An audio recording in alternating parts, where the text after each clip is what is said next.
Hey, I'm Greaves III. I'm the founder of Garage Gym Life, and today I'm going to talk about how to unlock your home gym's hidden potential. I realize that's a little different than my normal uploads, but I've been wanting to expand my long-form video uploads beyond just product reviews because while product reviews are always a popular topic among home gym owners, I don't feel that they do as much to help people who are trying to set up their home gym for the first time as you might think.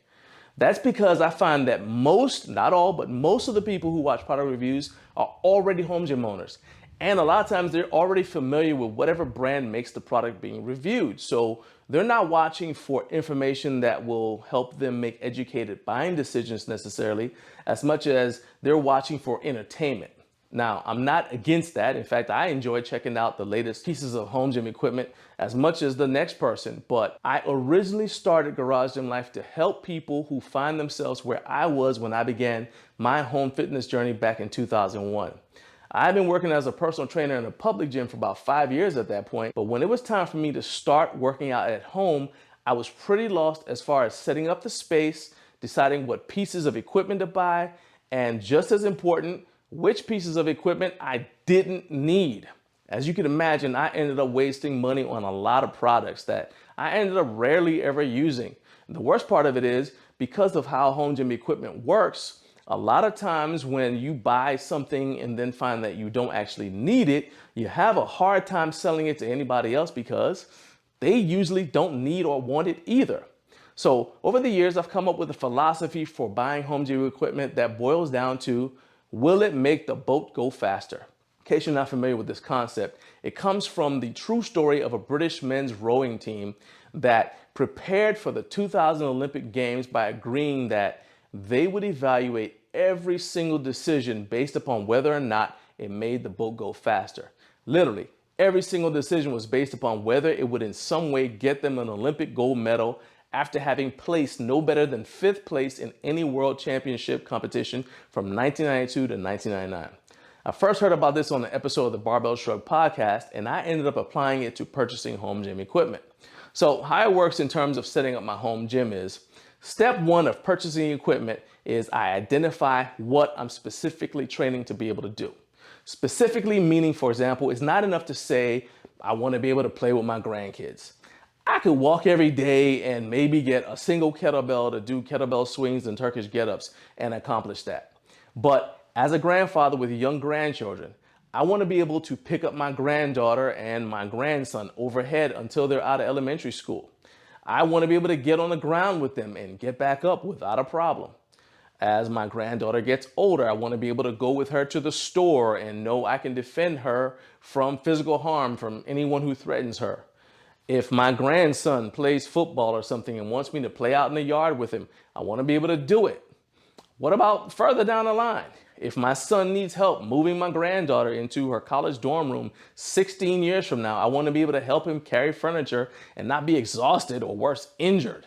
Additionally, I also have personal goals for myself. I enjoy competing in powerlifting, and I'd like to be able to squat 500 pounds, despite the fact that I've had a service-connected disability in my knee from my time in the United States Marine Corps.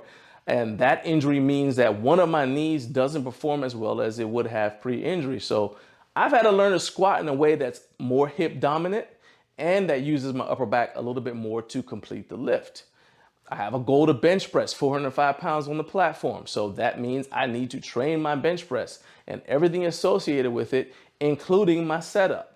And as far as deadlift goes, because I'm a better sumo puller than conventional, I need to do everything I can to maximize my ability to break the bar from the floor and optimize my start position. So those are my goals. That's the boat I need to make go faster. So now when I see a piece of home gym equipment, no matter how cool it looks, the first thing I assess is, will it make my boat go faster if I buy this? I ask myself that before I check to see whether it's made in the USA. Although I believe in supporting American business where possible, I assess that before I see what the reviews are saying about it. I verify that it fits with my goals before I even check to see how much it costs or who makes it. Because all of those other factors, while they are important, don't matter as much as making sure that everything that comes into my home gym space makes my boat go faster. The only exception to that rule is if I have a contractual obligation to do a product review for a brand. But typically, those products don't stay in my home gym longer than it takes for me to thoroughly test and then do the review. And this is something that I make clear to brands whenever one of them reaches out to partner with me.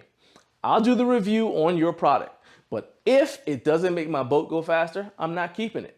So I have an Elite FTS SS yoke bar because after testing it, I believe that it's the safety squat bar that works best for helping me develop the ability to engage my upper back as I'm coming out of the hole during squats. It's not necessarily the most popular safety squat bar on the market.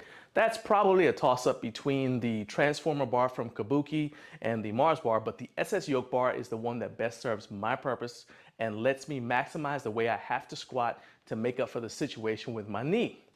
I didn't add the Crandall Fitness monolift arms to my gym because they look cool sitting on my power rack. Instead, I got them because they allow me to practice getting into the same bench setup that I would use at a powerlifting meet where I have someone giving me a lift off. Behind me is the original home glute ham raise that was developed by Brian Schwab at Orlando Barbell. I think he's since rebranded it as the floor or maybe the compact glute ham raise.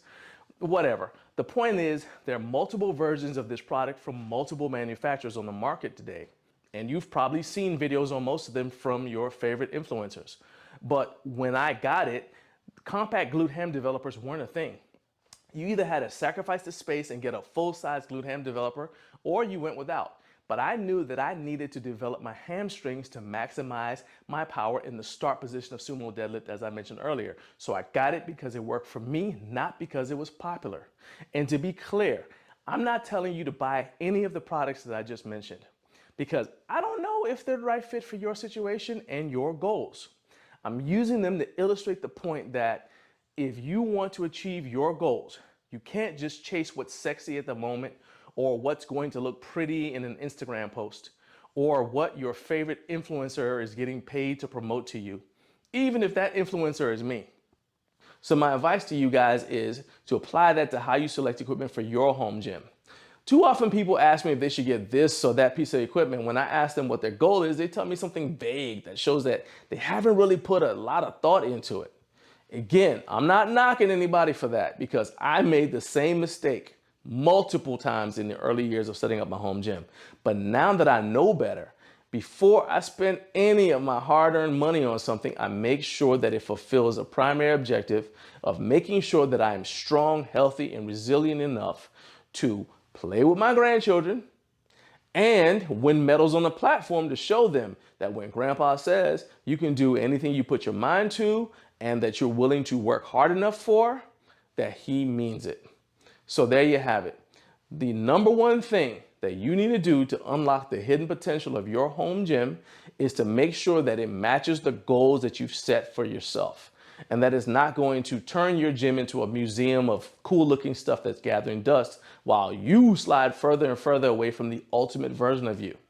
And you do that by asking yourself every time you're checking out a home gym product review on this channel or any other channel, will this make my boat go faster or not?